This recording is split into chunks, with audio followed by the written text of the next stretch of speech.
come back again in the class 10 chapter light and topic number is 6. In this chapter I will provide you a series of topics 1, 2, 3, 4, 5. 5 topics we have already discussed. Now we have started the topic number 6. So you be careful and go through the topic wise with chapter. First numerical we have discussed in topic number 5. पहले topic में जो fifth topic था उसमें एक numerical हमने discuss कर लिया था. आज हम दो न्यूमेरिकल और डिस्कस करेंगे, फिर उसके बाद में नया चैप्टर हम स्टार्ट करेंगे. एक न्यूमेरिकल इसमें ये है, a concave mirror forms an erect image of an object placed at a distance of 10 centimetre from it. The size of the image is double that of the object. Where is the image form? मैंने आपको कल भी बताया था जब numerical part solve कराया था कि सबसे पहले हमें क्वेश्चन में तीन चीज फाइंड आउट करनी होती है कि उसमें मिरर कौन सा है, गिवन क्या दे रखा है और हमें फाइंड आउट क्या करना है. तो सबसे पहले इस क्वेश्चन में देखो तो मिरर कौन सा है, कनकेव मिरर. तो इस कनकेव मिरर के साइन कन्वेंशन में हमें जाना है. उसके बाद में इसमें कंडीशंस देखो, गिवन क्या दे रखा है.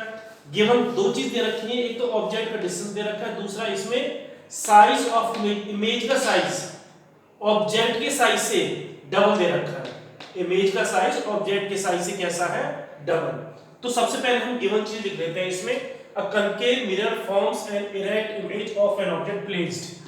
कनकेव मिरर में यू कैसा होता है भाई, इसके अंदर आपका ऑब्जेक्ट का डिस्टेंस दे रखा है. Concave mirror forms an erect image of an object, object की इमेज है प्लेस्ड एट अ डिस्टेंस. ये ऑब्जेक्ट है, ये ऑब्जेक्ट कितने डिस्टेंस पे प्लेस है, 10 सेंटीमीटर पे. तो u कैसा आ जाएगा इसके अंदर, 10 सेंटीमीटर. तो पहली कंडीशन तो हमें ये निकाल ली. सेकंड कंडीशन दे रखा size of the image is double that of the object. इसमें थोड़ा सा हमें कंफ्यूजन हो रहा है क्योंकि यहाँ पे इमेज का साइज डबल है और इधर आपका किसका साइज डबल है, आपका ऑब्जेक्ट के. तो इसमें कंफ्यूजन हो रहा है. तो हम इसमें डायरेक्ट ऐसे कंफ्यूजन में हम क्या कर सकते हैं, डायरेक्ट आप इसमें m लिख दो, m इज इक्वल टू 2. लेकिन इसमें m आपको किसके बराबर दे रखा है, साइज. साइज को हमने किससे डिनोट किया था, h डैश से. तो इसमें m का फॉर्मूला, मैग्नीफिकेशन का फॉर्मूला क्या आ जाएगा, h dash upon h equal to 2. ये कंडीशन हमारी यहां से निकल कर आई है. यहां तक बात क्लियर होगी. अब नेक्स्ट देखो, हमें इसमें फाइंड आउट करना, where is the image form, m v find out करना है. इसके अंदर हमें v क्वेश्चन मार्क, हमें v का डिस्टेंस फाइंड आउट करना है. तो इसके अंदर हम m का फॉर्मूला लिखेंगे, m equal to h dash upon h equal to minus v upon u. m की हमें जरूरत नहीं, ये चीज तो हमारी e की वैल्यू हो गई, क्वेश्चन दे रखी है. तो इसकी जगह पे हमने 2 कर दिया, माइनस v हमें फाइंड आउट करना है. u कितना दे रखा है आपका, माइनस 10. एक माइनस आपका ये है और एक माइनस आपका ये है. अब इसको हम अब सॉल्व करें तो इसमें हम क्या करें, v इक्वल टू क्या आ जाएगा हमारे पास में, minus v equal to 2 minus 10. ये कितना हुआ आपका, minus v equal to minus 20 centimetre और v equal to 20 centimetre. This is your final answer. एक न्यूमेरिकल हमने इस टाइप का किया, बिल्कुल डिफरेंट टाइप का न्यूमेरिकल है.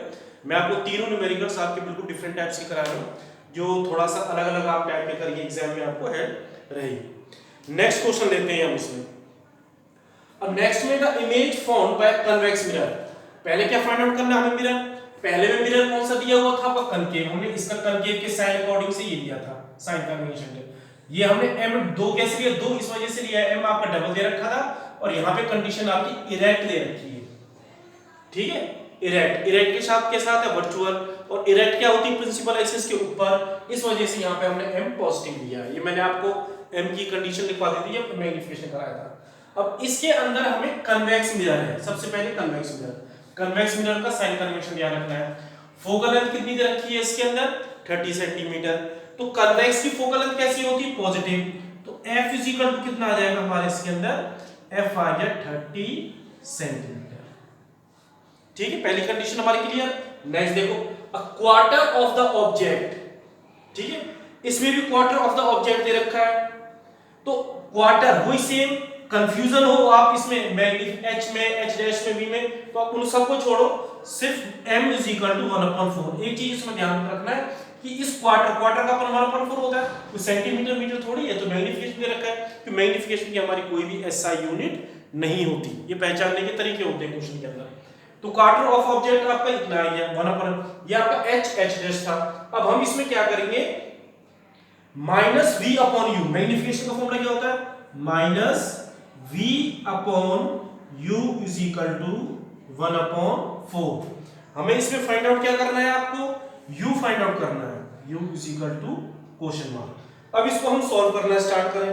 अब सॉल्व के लिए हम क्या करेंगे, इसमें से v को लेंगे, तो v कैसे ले लेंगे हम, v equal to minus sign मैंने इधर कर दिया, u ऊपर पहुंचा दिया, नीचे 4 कर दिया। फॉर्मूला क्या होता है मिरर का formula 1/v plus 1/u equal to 1/f। अब v की जगह पर ये वैल्यू पुट कर देंगे हम, 1 माइनस u/4 प्लस, और क्वेश्चन में 1/u इक्वल टू f कितना दिया हुआ है 1/30। ध्यान से देखो मैंने क्या स्टेप किया है इसके अंदर ये। अब इसमें हम क्या करेंगे, जो आपका ये डिनोमिनेटर में 4 इसको ऊपर ले जाएंगे और माइनस साइन को ऊपर ले जाएंगे, -4/u equal to 1/u equal to 1/30। अब नेक्स्ट चीज ध्यान दो, यहाँ पे u और u का एलसीएम ले लिया, एलसीएम कितना आया इसका u, -4 प्लस 1 इक्वल टू 1/30। इसमें सब्ट्रैक्ट कर दिया, -3/u इज इक्वल टू 1/30। मैं पहले भी बताया था आंसर को कभी भी डिनोमिनेटर में नहीं छोड़ा जाता। अननोन क्वांटिटी हमारी u है, u फाइंड आउट करना, तो u को हम न्यूमरेटर में लेकर आएंगे, इन्हें क्रॉस मल्टीप्लाई कर देंगे, u इज इक्वल टू -3 * 30। तो u हमारे पास में कितना है, -90 सेंटीमीटर। ये आंसर हमारा सही है। एक हमें एक्यूरेसी पता लगी, क्योंकि मिरर का जो हमने साइन कन्वेंशन पढ़ा था कनकेव और कन्वेक्स का, उन दोनों मिरर के अंदर आपका u होता है वो नेगेटिव आता है। तो आंसर में हमारा u कैसा आया है, इसमें नेगेटिव ही आया है। तो इसका मतलब ये न्यूमेरिकल हमारा सही है। सेकंड चीज, पहले वाले में देखो कनकेव मिरर था, कनकेव मिरर का हमने जो न्यूमेरिकल किया था, इसके अंदर v आपका +20 आ रहा है। +20 का मतलब कौन सा है, आपको हमने 6 केस कराए थे इमेज फॉर्मेशन डायग्राम में, उसमें 6th वाला जो केस कराया था जिसमें position of object between P और F के बीच में थी पोजीशन ऑफ ऑब्जेक्ट, उस केस में इमेज आपकी बिहाइंड द मिरर बनती थी और बिहाइंड द मिरर बनती थी। तो उसमें नेचर ऑफ इमेज कैसा होता था, वर्चुअल एंड इरेक्ट। तो क्वेश्चन में यहाँ पे कंडीशन दे रखी इरेक्ट इमेज, तो इरेक्ट इमेज बनेगी तो ये कौन सी साइड में चलेगी, राइट हैंड साइड में। राइट हैंड साइड में v कैसा हो जाएगा आपका पॉजिटिव, तो यहाँ पर भी v हमारा पॉजिटिव निकला है, तो इसका मतलब ये भी हमारा सही है। ये दोनों आंसर्स हमारे सही निकल कर आ गए। ये बात क्लियर, कैसे थोड़ा सा हिंट से अपना पहचान सकते हैं with the help of sign convention, the given answers are right और wrong. Hello student, now we are taking the refraction of light. Refraction का मतलब क्या होता है, रिफ्रैक्शन का मतलब होता है जब लाइट रे आपकी एक मीडियम से दूसरे मीडियम में इंटर करती है, उस फिनोमिनन को हम रिफ्रैक्शन कहते हैं। एक मीडियम से दूसरे मीडियम में कैसे, सपोज हमने एक गिलास के अंदर पानी ले लिया और उस पानी के अंदर हम पेंसिल रख दें, अब उस पेंसिल की जो पेंसिल का अगला हिस्सा पानी में डिप है उसको देखेंगे तो लाइट इंटर कर रही है, लाइट जब आपकी वहां से रिफ्लेक्ट होकर वापस आ रही है, जब हम उसकी इमेज को हम आसानी से देख पा रहे हैं। तो एक मीडियम तो एयर हो गया पानी के ऊपर और दूसरा मीडियम आपका क्या हो गया, वाटर। तो जब लाइट रे आपकी एक मीडियम से दूसरे मीडियम में एंटर करेगी उसको हम क्या कहते हैं, रिफ्रैक्शन ऑफ लाइट कहते हैं। The change in path of a light in going from one medium to another medium is called refraction of light, या इसके पाथ में चेंज हो जाना उसको भी हम रिफ्रैक्शन ऑफ लाइट कहते हैं। एक ये आपकी इंसिडेंट रे हो गई, ये सपोज मीडियम हमने पहले वाला ईयर ले लिया और ये मीडियम हमने ग्लास ले लिया, लाइट आपकी इसके अंदर इंटर कर रही है, तो ये स्ट्रेट पाथ ही नहीं होगा, इसका पाथ आपका थोड़ा बहुत मुड़ जाएगा, स्ट्रेट ना होकर ये मुड़ जाएगा। जो इसके अंदर मुड़ी है वो आपकी रिफ्लेक्टेड रे कहलाएगी, इंसिडेंट, और ये आपका नॉर्मल हो गया जो मैंने एन डैश बनाया, इसका नाम हमने इंसिडेंट का ए वो रख दिया और ये बी। पहले भी आपको पता रखा है इंसिडेंट रे होती इनिशियली लाइट रे फॉल ऑन एनी सरफेस, तो इनिशियली लाइट रे इस सरफेस पे फॉल हो रही है और इस मीडियम से इसके अंदर जा रही है तो ये रिफ्रैक्टेड रे आपकी कहलाएगी। और ये मीडियम आपका कौन सा हो गया, सेकंड मीडियम हो गया, जिसको हमने ग्लास कहा।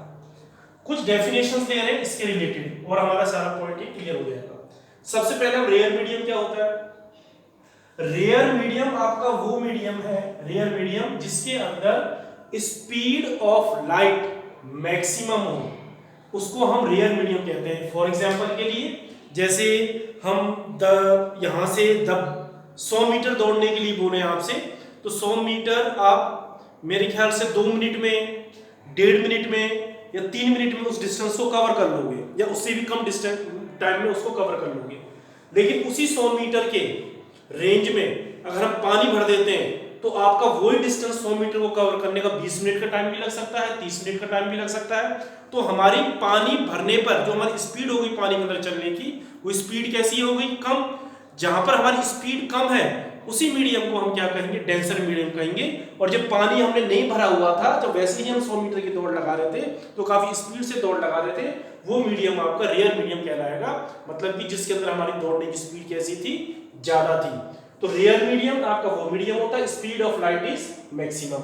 डेंसर मीडियम वो मीडियम होगा speed of light is minimum. Maximum के लिए मैंने एमएक्स कर दिया, मिनिमम के लिए एमआईएन कर दिया। नेक्स्ट है एंगल ऑफ रिफ्रैक्शन।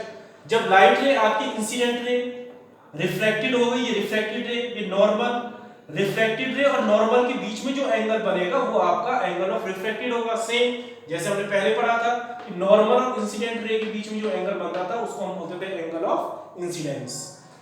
अब रिफ्रैक्शन का कॉज क्या है? रिफ्रैक्शन का मेन कॉज यही होता है जब लाइट रे आपकी एक मीडियम से दूसरे मीडियम में जाती है, ये मीडियम आपका रेयर हो गया और ये मीडियम आपका डेंसर हो गया, इसका पाथ चेंज हो जाएगा। अभी मैंने ऊपर समझाया था, ये स्ट्रेट नहीं जाएगी, डेंसर में इसकी स्पीड कम होगी, स्पीड कम होने के कारण इसका पाथ चेंज हो जाएगा। तो इसी वजह से आपका रिफ्रैक्शन होता है। अब हम एक कंडीशंस ले रहे हैं, दो कंडीशंस लेंगे। जब लाइट रे आपकी रेयर से मीडियम में, डेंसर में जाएगी और डेंसर से रेयर में जाएगी, तो उस केस में क्या होता है? Light goes from rare medium to denser medium. Light ray आपकी रेयर मीडियम से डेंसर में जा रही है, ये आपका रेयर मीडियम हो गया और ये वाला आपका डेंसर मीडियम हो गया, इनमें लाइट रे जा रही है। जब रेयर मीडियम से डेंसर मीडियम में लाइट रे जाती है, हमेशा आपको ध्यान रखना है जो रिफ्रैक्टेड रे है, ये रिफ्रैक्टेड रे होगी, it's bend towards the normal, ये नॉर्मल की साइड में बेंड होगी, इसलिए मैंने ये एरो इस डायरेक्शन में बना दिया है। ये इंडिकेट कर रहा है कि ये आपकी अंदर की साइड, नॉर्मल की साइड में बेंडिंग हो रही है।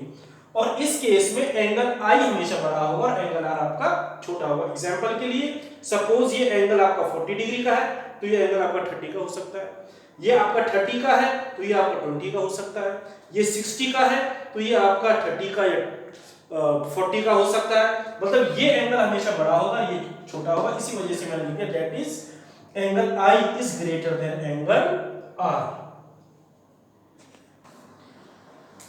Light now let's topic light goes from denser medium to real medium। जो लाइट रे आपकी डेंसर मीडियम से रियल मीडियम जाएगी, ये आपका डेंसर मीडियम है और ये रियल मीडियम।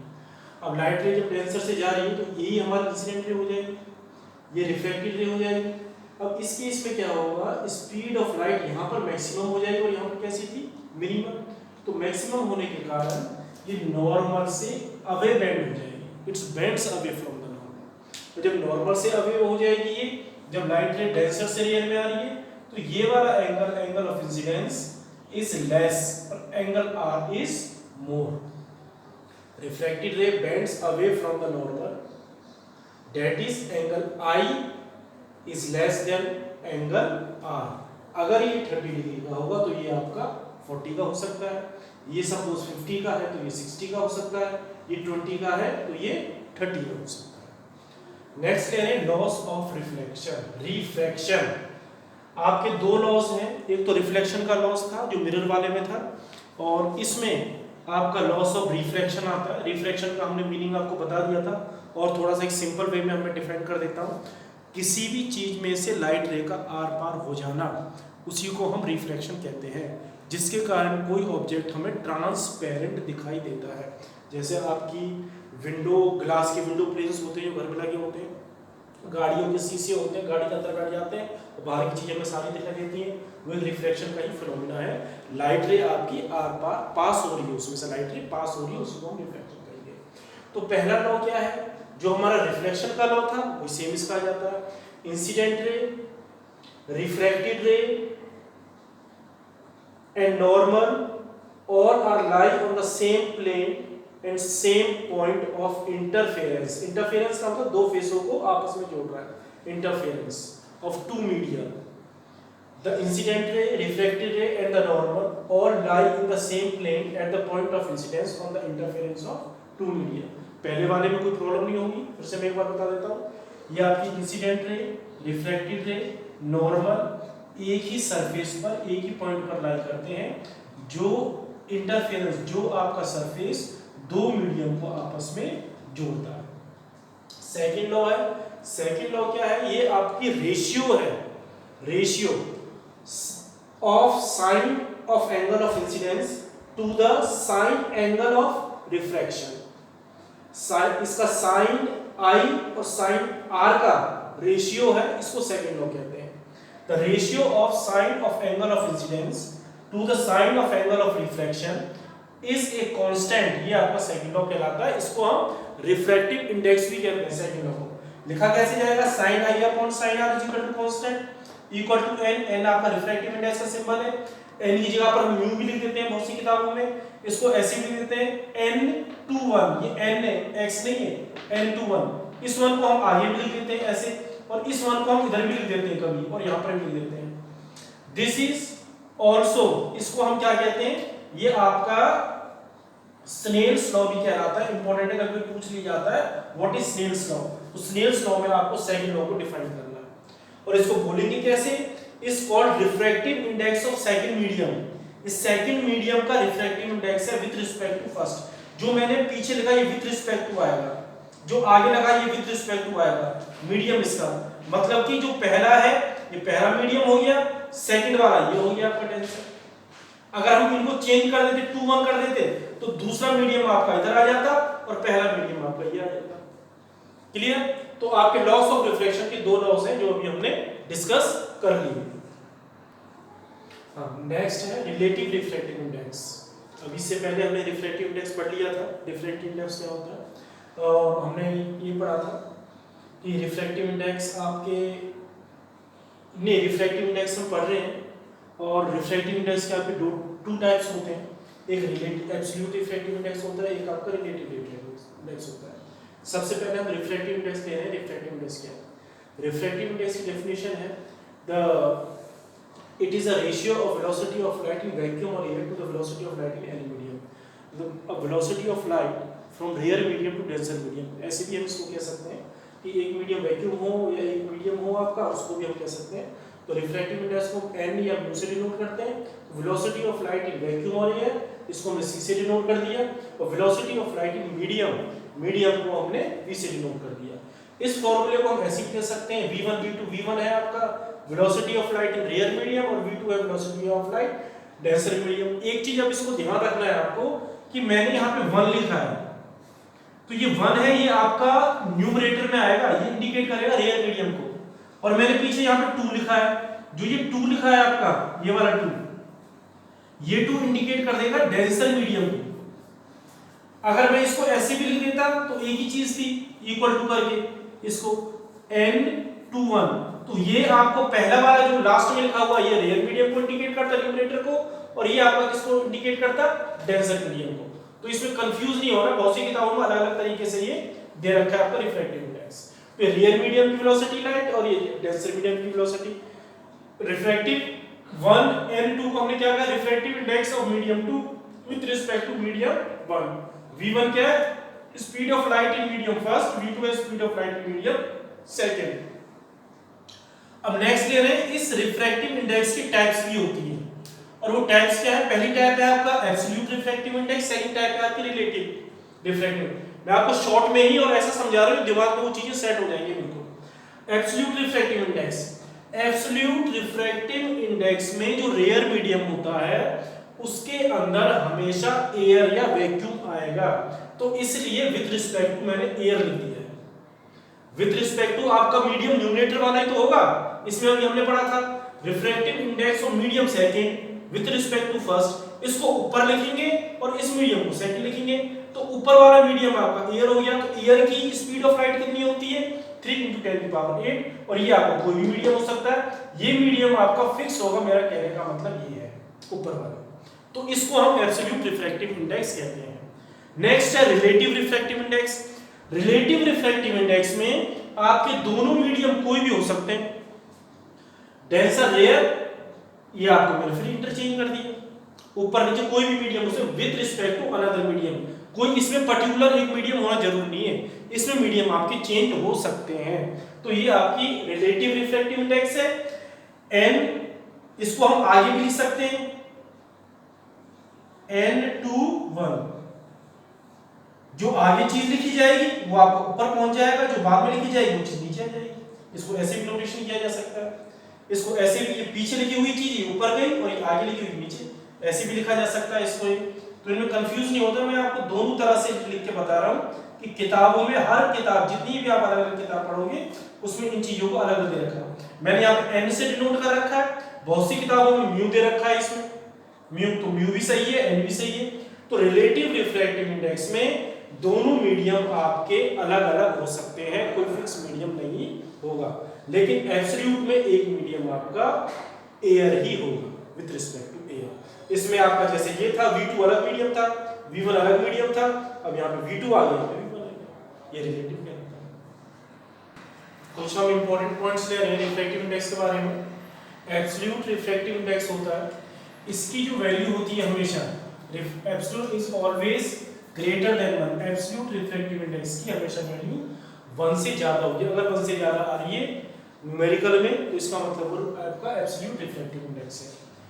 और जो आपका रिलेटिव रिफ्रैक्टिव इंडेक्स होता है, इसकी वैल्यू लेस देन 1 हो सकती है। अगर लेस देन 1 वैल्यू आ रही है तो इसका मतलब कैसा रिफ्रैक्टिव इंडेक्स है, रिलेटिव है। एब्सोल्यूट और रिलेटिव की आपको डेफिनेशन बताइए। रिलेटिव में आपका रियल मीडियम हमेशा रियल होगा और एब्सोल्यूट में कोई भी दो मीडियम आपके अलग अलग हो सकते हैं। नेक्स्ट है रिफ्रैक्टिव इंडेक्स, आपका एक प्योर नंबर होता है और रिफ्रैक्टिव इंडेक्स की कोई भी यूनिट नहीं होती, ये इंपॉर्टेंट पॉइंट है। एक मैग्नीफिकेशन का, दूसरा रिफ्रैक्टिव इंडेक्स का, इन दोनों की आपस में कोई भी यूनिट नहीं होती। जिस मीडियम की ऑप्टिकली, मतलब कि जिसमें से लाइट पास हो, ग्लास वाले उनको हम ऑप्टिक्स पढ़ते हैं, ग्लास की पढ़ते हैं, उसको ऑप्टिकली कहते हैं। जो मीडियम आपका, जिस मीडियम की हायर वैल्यू होती है रिफ्रैक्टिव इंडेक्स की, वो मीडियम उतना ही डेंसर होगा। सपोज एग्जांपल के लिए, जैसे आपके दो मीडियम दे रखे हैं, एक मीडियम ए हो गया 1.5, बी मीडियम हो गया आपका 0.6, तो इसमें से डेंसर कौन सा है रेयर? तो जिस मीडियम का रिफ्रैक्टिव इंडेक्स ज्यादा है वो आपका डेंसर मीडियम है, तो ए वाला तो आपका डेंसर हो गया, ये डेंसर, और बी वाला मीडियम आपका रेयर हो गया। तो कहने का मतलब है जिस मीडियम की रिफ्रैक्टिव इंडेक्स की वैल्यू ज्यादा होगी वो मीडियम आपका डेंसर होगा, और जिस रिफ्रैक्टिव इंडेक्स की वैल्यू कम होगी वो मीडियम आपका कैसा होगा, लोअर होगा। अब हम ले रहे हैं एक थोड़ा छोटा सा न्यूमेरिकल ले रहे हैं, क्योंकि इसके बेस पे आपको डेरिवेशन ले रहे हैं छोटा सा, इसके बेस पे आपको न्यूमेरिकल मिलेंगे, और आगे एक छोटा सा ग्लास का भी डेरिवेशन है, वो भी पॉइंट ऑफ व्यू आपको क्लियर हो जाएगा समझने में कि एक रिफ्रैक्टिव इंडेक्स दूसरे रिफ्रैक्टिव इंडेक्स के रेसिप्रोकल किस टाइप से होता है। जब लाइट रे हमारी एक मीडियम से दूसरी मीडियम में जाती है, मीडियम फर्स्ट हो या मीडियम सेकंड, लाइट रे आ रही है, तो इसके रिफ्रैक्टिव इंडेक्स का फॉर्मूला क्या हो जाएगा, v1/v2, और इसको रियल वाले को आगे लिखेंगे, ये पीछे लिखेंगे 1n2, ठीक है, फर्स्ट इक्वेशन। जब लाइट रे आपकी सेकंड से फर्स्ट में जा रही है, सेकंड मीडियम से फर्स्ट मीडियम में जा रही है, तो इसका फॉर्मूला क्या होगा, v2/v1, तो आपकी स्टार्ट यहां से हुई है v2 से, तो ये आपका अपर लिखा जाएगा, ये आपका डाउन लिखा जाएगा, इसलिए 2 यहां पर आ गया, ये 1 इधर आ गया, v2/v1। इनको हम आपस में क्रॉस मल्टीप्लाई कर देंगे, इसका बनाने के लिए, इसका जैसा बनाने के लिए, तो ये v1/v2 कर दिया, ये इसका ये क्रॉस मल्टीप्लाई करने का हमारा इतना आ गया। इसका न्यूमरेटर हमने 1 मान लिया था, इसको इधर भेज दिया, तो इस चीज को हमने इधर भेज दिया, क्रॉस मल्टीप्लाई कर दिया हमने, तो हमारे पास तो वैल्यू निकल कर इधर आ गई है, ऐसी है, ठीक है। इसको हमने फर्स्ट और सेकंड को, इस वाली चीज को आपस में कंपेयर करा, तो इसमें हमें ये वाली चीज और ये वाली चीज कैसी है, दोनों आपस में बराबर है। तो दोनों आपस की बराबर है तो इसको हम इसके इक्वल लिख देंगे, तो हमने वही इसमें लिख दिया 1 and 2 1 equal to 1। तो इसका मतलब एक रिफ्रैक्टिव इंडेक्स दूसरे रिफ्रैक्टिव इंडेक्स के रेसिप्रोकल हो सकता है। अगर ऐसे में हो तो ऐसा हो सकता है, एयर और ग्लास के टर्म्स में हो तो ये ऐसे हो सकता है। यहाँ पे देखो 1 and 2 2 and 1 A and G G and A।